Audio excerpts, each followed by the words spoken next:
Hi, Tim Blankenship here with divorce661.com, and this video is about long-term, when you're trying to terminate spouse support on a long-term marriage. So I'm going to try and make this brief because it can get quite complex. In a long-term marriage, anything over 10 years, the rule of California is that the court will retain jurisdiction over the issue of spouse support indefinitely. So it means you guys can say no spouse support, zero support order. However, the courts will maintain jurisdiction over that, meaning at any time in the future, either one of you could go back to court and ask for spouse support if there's a change in circumstances such as a job loss, etc. A lot of people don't want to leave that door open, even though policy is that the courts will maintain jurisdiction indefinitely. A lot of our clients want to terminate jurisdiction over the issue of spouse support, even on long-term marriages, so they can close that door and never have to have that issue of being revisited down the road. In doing so, the parties have to agree to do that. Both spouses have to agree. In fact, there's a whole page waiver that says basically for no reason in the future, no matter what happens, you're waiving your right and the court no longer has jurisdiction, blah, blah, blah.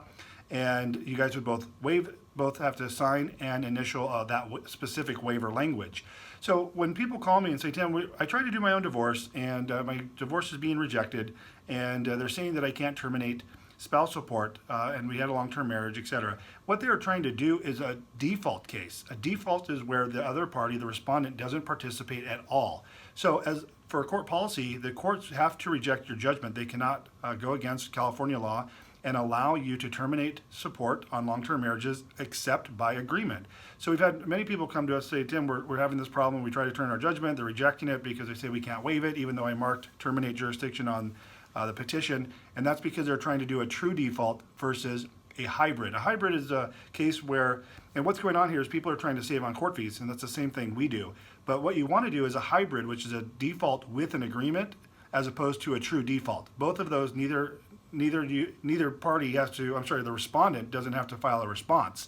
So the same court fee savings is there, but people get confused between a default and a default with agreement. So if you're trying to terminate spouse support on a long-term marriage and you guys are going to sign the waiver language, then you need to have the other party involved. Still don't have to file a response, but then you can terminate support on a long-term marriage. If you have no choice but to do it by default, then your only option is going to be to mark the reserved jurisdiction over the issue of spouse support on your spouse support order for your judgment. Tim Blankenship, divorce661.com. Hope this was helpful. If you want to schedule a call with me, you can go to divorce661.com and you can do that through the blue button that says schedule a call with Tim. And if you need my assistance, feel free to set that up, and I'd be happy to talk to you about helping you prepare or finish your divorce in California. Thanks so much for watching, and have a great day.